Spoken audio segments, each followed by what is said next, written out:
ಯಾವುದ್ರೆ ದೌಲಾಪುರ ವತಿಗೆ ಸಂಬಂಧಪಟ್ಟ ಕೊಟ್ಟಿದ್ದೀವಿ ನಾವು ಹೇಳಿ ಅವ್ರಿಗೆ ಮಂಡ್ಯನೇ ಬೆಂಗಳೂರಾಗ ಹೇಳಿದ್ದೆ ಮಾಡಲಿಕ್ಕೆ ಏನು ತೊಂದರೆ ಇಲ್ಲ ಸರ್ಕಾರದಿಂದ ನಮ್ಮ ಹೊತ್ತಿಂದ. ಆದರೆ ಯಾರಿಗೆ ಡಿಸ್ಟರ್ಬ್ ಆಗಬಾರ್ದು, ಶಾಲಾ ಕಾಲೇಜು ಆಸ್ಪತ್ರೆ ವ್ಯವಹಾರಕ್ಕೆ ವಹಿವಾಟಕ್ಕೆ. ಯಾಕೆ ಪ್ರತಿಭಟನೆ ಮಾಡಲಿಕ್ಕೆ ಅವ್ರಿಗೆ ಹಕ್ಕಿದೆ, ಮಾಡುವಂಥದ್ದು ಸಾಕಷ್ಟು ಸಾರಿ ಮಾಡೋರು, ಇದೇನು ಹೊಸದಲ್ಲ. ಕನ್ನಡ ಸಂಘಟನೆಗಳು ಮಾಡಿದ್ದಾವೆ ಸಾಕಷ್ಟು ಸಾರಿ, ಮಾಡಲಿಕ್ಕೆ ನಮ್ಮದೇನು ಅಭ್ಯಂತರ ಏನಿಲ್ಲ.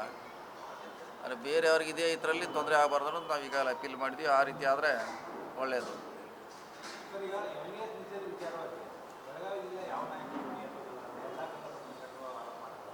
ಯಾವುದ್ರೆ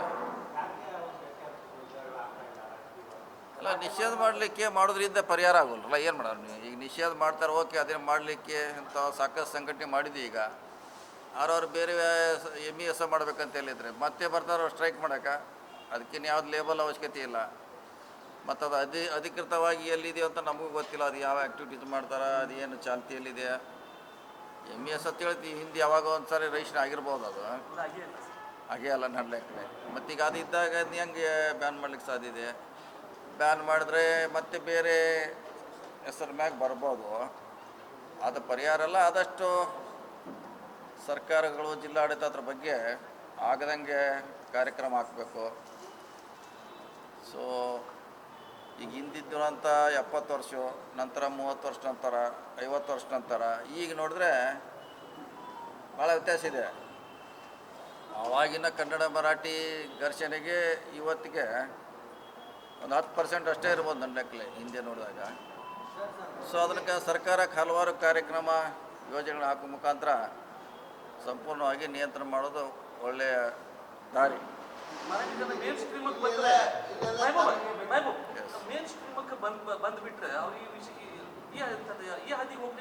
ಬರೋದು ಇದನ್ನ ಎಲ್ಲಿವರೆಗೆ ಹೋರಾಟ ಮಾಡೋರೆ?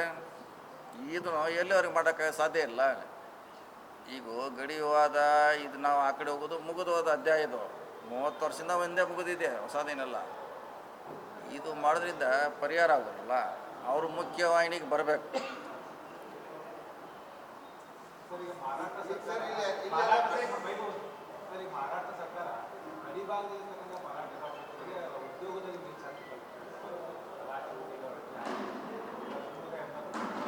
ಇಲ್ಲ, ನಮ್ಮ ಕರ್ನಾಟಕದವ್ರಿಗೆ ಅಂದರೆ ಕೊಟ್ಟಿಲ್ಲ. ಅದು ಕನ್ಫ್ಯೂಸ್, ಆ ಥರ ಆರ್ಡ್ರ್ ಏನಿಲ್ಲ, ಅದು ಬೇರೆ ರೀತಿ ಇದೆ. ನಮ್ಮವ್ರಿಗಂತಿಲ್ಲ. ಅದು ಹಿಂದೆ ಮೆಡಿಕಲ್ ಕೂಡ ಕೊಡ್ತಾಯಿದ್ರು, ಅದು ಕೂಡ ನಮ್ಮವ್ರಿಗೆಲ್ಲ. ಅವ್ರಿಗೆ ಇಲ್ಲಿ ಮಾಡಿಸ್ಲಿಕ್ಕೆ ಅವಕಾಶ ಕೊಟ್ಟರು ಅಷ್ಟೇ. ಅವರು ಮಹಾರಾಷ್ಟ್ರ ಜನಕ್ಕೆ ಅಲ್ಲ, ಇಲ್ಲೇ ಮಾಡ್ತಾರೆ. ನಮ್ಮವ್ರಿಗೆ ಕೊಡ್ತಾ ಇಲ್ಲ, ನಮ್ಮವ್ರಿಗೆ ಇಲ್ಲಿ ಕೊಡ್ತಾರೆ.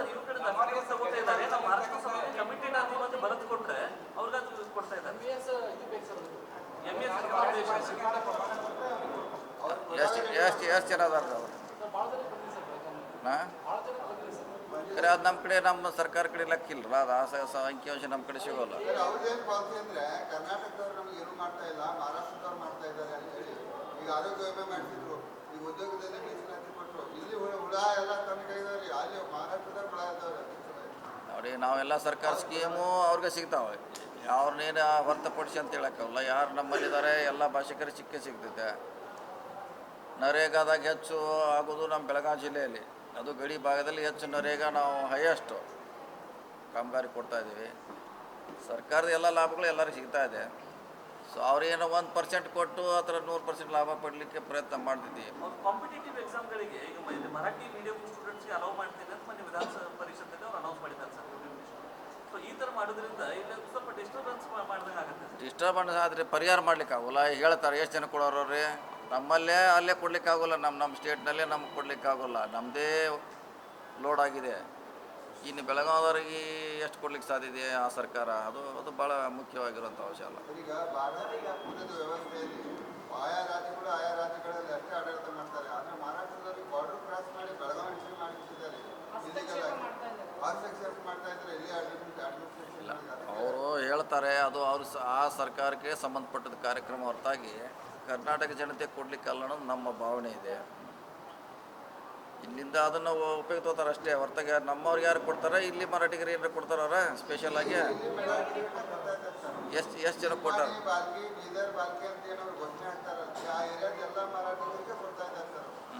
ಮಹಾರಾಷ್ಟ್ರದ ಯೋಜನೆ ಕರ್ನಾಟಕದ ಜನ ಅದಕ್ಕಾಗಿ ಅಬ್ಜೆಕ್ಷನ್ ಬಂದಿಲ್ಲ ಸರ್. ಅವರು ತಮ್ಮ ಬಾರ್ಡರ್ ಕ್ರಾಸ್ ಲಿಮಿಟ್ ಕ್ರಾಸ್ ಮಾಡಿ ಒಳಗಡೆ ಎಂಟ್ರಿ ಮಾಡ್ತಾ ಇದ್ದಾರೆ. ಆಮೇಲೆ ಜಿಲ್ಲಾಡಳಿತ ಸರ್ಕಾರ ಅದ್ರ ಬಗ್ಗೆ ಪರಿಶೀಲನೆ ಮಾಡಬೇಕು.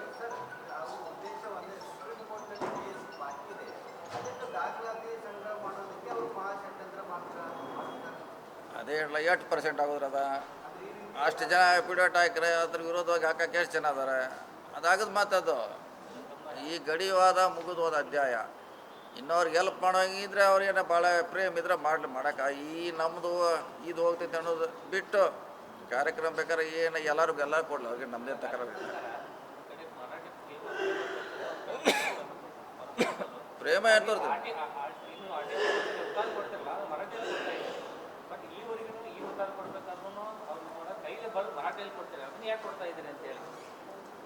ಅವ್ರು ಡಿಮಾಂಡ್ ಇದೆ ಕೊಡ್ಬೇಕಂತ, ನಮ್ಮದು ಕಾರಣನೇ ಇದಿರಲ್ಲ. ಹಳೇದು ಹಂಗೆ ಇದೆ, ಕೆಲವು ಹಳೇದು ಹಂಗೆ ಬಿಫೋರ್ ಇಂಡಿಪೆಂಡೆಂಟ್ ಏನಿತ್ತು ಅದು ಹಂಗೆ ಕ್ಯಾರಿ ಆನ್ ಆಗಿದೆ.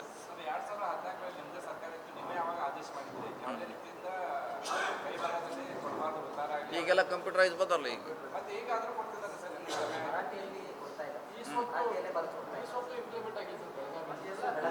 ಎಲ್ಲ ಗೌರ್ಮೆಂಟ್ ಡಾಕ್ಯುಮೆಂಟ್ಸ್ ಕನ್ನಡದಲ್ಲಿ ಅನುವಾದ ಆಗಿಲ್ಲ, ಅದಕ್ಕೆ ಅದೊಂದು ಸಮಸ್ಯೆ ಇದೆ. ಅದಕ್ಕಾಗಿ ಅವರು ಹ್ಯಾಂಡ್ ರಿಟನ್ ಕಂಟಿನ್ಯೂ ಮಾಡಿದ್ದಾರೆ ಕೆಲವು. ನೋಡೋಣ ಅದ್ರ ಬಗ್ಗೆ ಜಿಲ್ಲಾಡಳಿತ ಯಾವ ಇಲಾಖೆಗೆ ಸಂಬಂಧಪಟ್ಟ ಚರ್ಚೆ ಮಾಡೋಣ. ಏನು ಮಾಡ್ಲಿಕ್ಕೆ ಸಾಧ್ಯ ಇದೆ, ನಮಗೆ ನಮ್ಮ ಪ್ರೊಟೆಕ್ಷನ್ಗೆ ಏನು ಮಾಡಬೇಕಿದೆ ಮಾಡುವಂಥ ಪ್ರಯತ್ನ ಮಾಡೋದು.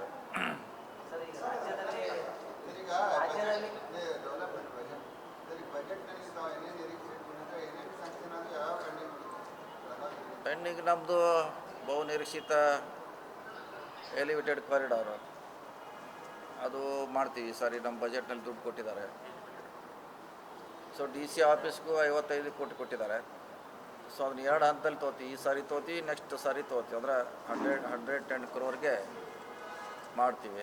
ಸೊ ಇನ್ನು ಮಿಕ್ಕಿದೆಲ್ಲ ಬಜೆಟಲ್ಲಿ ಬಂದಿದೆ. ಆಯಾ ಇಲಾಖೆಯವರು ಅದೇನು ಬಜೆಟ್ನಲ್ಲಿ ಬರಬೇಕಂತೇನಿಲ್ಲ, ನೇರವಾಗಿ ನೀರಾವರಿ, ರಸ್ತೆಗಳು, ಮೈನರ್ ಇರಿಗೇಷನು, ಸ್ಕೂಲು ಅವೆಲ್ಲ ಆಯಾ ಇಲಾಖೆಯವ್ರು ನೇರವಾಗಿ ಕೊಡ್ತಾರೆ ಅಷ್ಟೇ.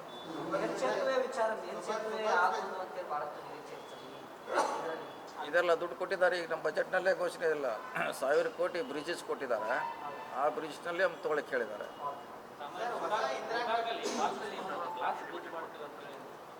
ಅದಿದೆ ಪ್ರವಾಸೋದ್ಯಮ ಇಲಾಖೆಯಿಂದ ಈಗ ಒಂದು DPC ಮಾಡ್ತಾ ಇದ್ದಾರೆ. ಅದು ಗ್ಲಾಸ್ ಬ್ರಿಡ್ಜ್ ಮಾಡ್ತಾ ಇಲ್ಲ, ಬೇರೆ ರೀತಿಯಿಂದ ಮನೋರೈಲ್ ಟೈಪು ಮಾಡಲಿಕ್ಕೆ ಪ್ರವಾಸೋದ್ಯಮ ಇಲಾಖೆಯವರು ಒಂದು ಸ್ಥಾಪನೆ ಮಾಡ್ತೀವಿ ಅಂತ ಅದ್ರ ಬಗ್ಗೆ ಲೊಕೇಶನ್ ಬಗ್ಗೆ ಆಗಿನ ನಗರಾಭಿವೃದ್ಧಿ ಸಚಿವರು ಕೂಡ ಅದ್ರ ಬಗ್ಗೆ ಒಂದು ವಿಸಿಟ್ ಮಾಡಿದ್ರು ಬೆಳಗಾವಿ. 1 ವರ್ಷ ಕಾಲಾವಧಿ ಕಳೆದ್ರು ಕೂಡ ಇನ್ನೂವರೆಗೂ ಹೊಸ ಇಂದಿರಾ ಕ್ಯಾಂಟೀನ್ಗಳು ಸ್ಥಾಪನೆ ಕರೆಕ್ಟ್. ಈಗ ನಮ್ಮ ಸರ್ಕಾರಿ ಜಾಗ ಸಿಗ್ತಾ ಇಲ್ಲ, ಕೆಲವು ಕಡೆ ಎಲ್ಲೆಲ್ಲಿ ಇದೆ ಅಲ್ಲಿ ಮಾಡಿಬಿಟ್ಟಿವಿ, ಅವೈಲೇಬಲ್ ಎಲ್ಲಿದೆ ಮಾಡಿ. ಈಗ ಇನ್ನೂ ಕೆಲವು ಕಡೆ ಜಾಗದ ಸಮಸ್ಯೆ ಇರೋದ್ರಿಂದ ಮತ್ತು ಅದು ಎಲ್ಲಿ ಬೇಕೋ ಅಲ್ಲೇ ಬೇಕಾರೆ ನಾವು ಯಾವುದೋ ಎಲ್ಲೇ ಮೂಲೆಯಲ್ಲಿ ತೆಗೆದ್ರೂ ಪ್ರಯೋಜನ ಇಲ್ಲ. ಸರ್ಕಲ್ನಲ್ಲೇ ಇರಬೇಕು, ತಹಶೀಲ್ದಾರ್ ಆಫೀಸ್ ಇರಬೇಕು, ಕಚೇರಿ ಇರಬೇಕು, ಅಥವಾ ಕೋರ್ಟ್ ಇರಬೇಕು, ಅಂದರೆ ಯೂಸ್ ಆಗೋದು. ನಮ್ಮ ಕಡೆ ಬೇರೆ ಜಾಗ ಇದೆ, ಒಳಗಡೆ ಇದೆ. ಸೊ ಹಿಂಗಾಗಿ ಭಾಳಷ್ಟು ಕಡೆ ಸಮಸ್ಯೆ ಆಗಿದೆ. ಯಾವುದ್ರೆ ಕಂಪ್ಲೇಂಟ್ ಕೊಡಬೇಕಲ್ಲ, ಕೊಟ್ಟ ಮ್ಯಾಗ ಮುಂದಿನ ದಾರಿ.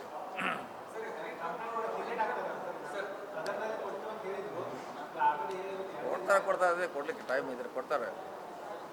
ವಿಶೇಷವಾಗಿ ಪರಿಶಿಷ್ಟ ವರ್ಗದ ನಾಯಕರನ್ನ ಟಾರ್ಗೆಟ್ ಮಾಡ್ತಾ ಇದ್ದಾರೆ, ರಾಜಕೀಯವಾಗಿ ಬೆಳೀತಾ ಇದ್ದಾರೆ. ಪರಿಶಿಷ್ಟ ಅಂತಿಲ್ಲ, ಗರ್ಜಿಸುವ ಹುಲಿಗೆ. ಪರಿಶಿಷ್ಟಲ್ಲಿ ಯಾರು ಬಂದರೂ ಯಾವ ಗರ್ಜಿಸ್ತಾವ ಅದಕ್ಕೆಲ್ಲ ಸಿಡಿ ತೋರಿಸುವಂಥ ಕೆಲಸ ಆಗ್ತದೆ. ಏನಾದರೂ ಹೈಕಮಾಂಡಿಗೆ ದೂರು ಕೊಡುವಂಥದ್ದು ಈ ರೀತಿ ದೂರು ಕೊಡೋಂಥದ್ದು ಏನು ಅವ್ರು ತೊಗೋಬೇಕಲ್ಲ, ಏನು ದೂರು ಕೊಡೋದು ಇದ್ರಾಗ ಅವರೇ ತೊಗೋಬೇಕು. ಯಾರು ಇಲ್ಲ ಅದನ್ನೇ ಪೊಲೀಸರ ಹತ್ರ ಪತ್ತೆ ಹಚ್ಬೇಕಲ್ಲ, ಯಾರು ಎಲ್ಲಿದೆ ಅಂತ ಹೆಂಗೆ ಗೊತ್ತಾಗುತ್ತೆ?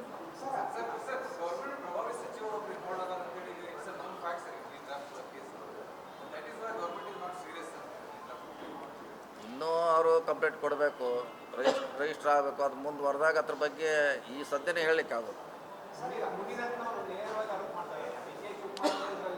ಅದ ಅವ್ರು ಮಾಡಿದಾರೆ, ಅವ್ರು ಮಾಡಿದ್ರೆ ಬೇರೆಯವರು ನಾವು ಮಾಡಲಿಕ್ಕಾಗಲ್ಲ. ಸರ್ಕಾರ ಇದೆ, ಪೊಲೀಸರು ಇನ್ವೆಸ್ಟಿಗೇಟ್ ಮಾಡಲಿ.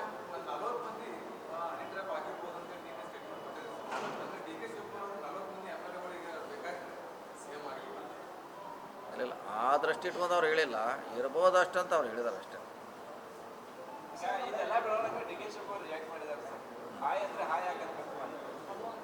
ಹನಿ ಅಂದರೆ ಹಾಯ್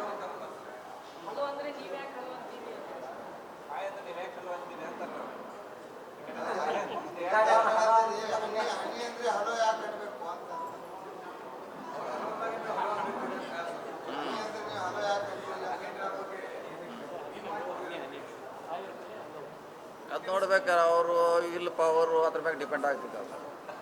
ವಿಲ್ ಪವರು, ಎಕ್ಸ್ಪೀರಿಯನ್ಸು, ಅವನ ಬದ್ಧತೆ ಮೇಲೆ ಅದು ಒಂದು ಸಲ ಆದಾಗ ಅಟ್ರಾಕ್ಟ್ ಆಗುತ್ತೆ, 2 ಸಲ ಆಗ್ತೈತೆ ಅನ್ನೋದು ಅವನ ಕೆಪಾಸಿಟಿ ಮ್ಯಾಗ ಅದು. ಅವ್ನು ಗಟ್ಟಿ ಇದ್ದಂದ್ರೆ ಅದು ಆಗೋದಿಲ್ಲ. ಸ್ವಲ್ಪ ವೀಕ್ನೆಸ್ ಇತ್ತಂದ್ರೆ ಏನು ಮಾಡೋದು ಅದು, ಒಂದೇ ಸಲಕ್ಕೇನ ಮೊಬೈಲ್ ರಿಂಗ್ ಆಗ್ಲಿಕ್ಕೆ ಶುರು ಆಗ್ತೈತೆ. ಡಿಪೆಂಡ್ ಅಪಾನ್ ಅವನ ವಿಲ್ ಪವರು, ಅವನ ಅನುಭವ. ಏನು ಮೊದಲೇ ಹಿಂಗೆ ಆಗ್ತೈತೆ ಅಂತ ಅವನ ಹೆದರಿಕೆ ಇತ್ತಂದ್ರೆ ಅವನು 10 ಸಲ ಹಾಯ್ ಅಂದರೂ ಅವೇನು ಆ ಕಡೆ ತಿರುಗಿ ನೋಡೋಲ್ಲ. ಸರ್ ಈಗ ಹಲೋ ಅಂದವ್ರು ಯಾರು ಇದಾರೆ ಈಗ ಅವ್ರು ಹಾಯ್ ಅಂದಾಗ ಈ ಹಲೋ ಅಂದಾಗ ಪಾಪ ಸುಮಾರು ಜನ ಇರ್ತಾರೆ ಪಾಪ, ಅವ್ರೇನು ಹಾಯ್ ಅನ್ನೋದೇ ಹಾಯ್ ಅಂತಾವ, ಏನು ಮಾಡ್ತಾರೆ ಅವ್ರು ಯಾವ ದೃಷ್ಟಿ ಹಾಯ್ ಅನ್ನೋದು ಅವ್ರಿಗೆ ಗೊತ್ತಿರಂಗಿಲ್ಲ. ಅದು ಹಾಯ್ ಏನಂತೆ ನಮಸ್ಕಾರ ಅಂತೀವಿ ಹಂಗೆ.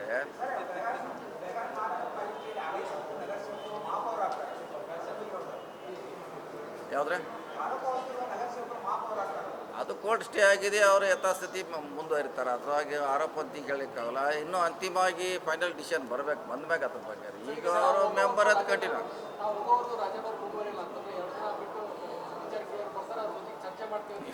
ಯಾವಾಗ ಹೇಳ್ಯಾರ ನಮ್ಮ ಬಗ್ಗೆ ಚರ್ಚೆ ಎಕ್ಸ್ಪರ್ಟ್ ಕೊಡೋದು ಮಾಡಬೇಕು, ಯಾರೋ ವಕೀಲ ಜೋಡಿ ಮಾಡಬೇಕು, ಅವ್ರು ಮಾಡಿಕೊಡ್ಬೇಕು. ಈಗ ಅವ್ರಿಗೆ ಸಲಹೆ ಮಾಡಿದ್ರೆ ನಾವೇ ದೂರು ಕೊಡೋಕೆ ಹೇಳಿದ್ವಿ ಫಸ್ಟ್ಗೆ, ಅದು ಚರ್ಚೆ ಮಾಡಿ ಕೊಡು ಅಂತ ಹೇಳಿ.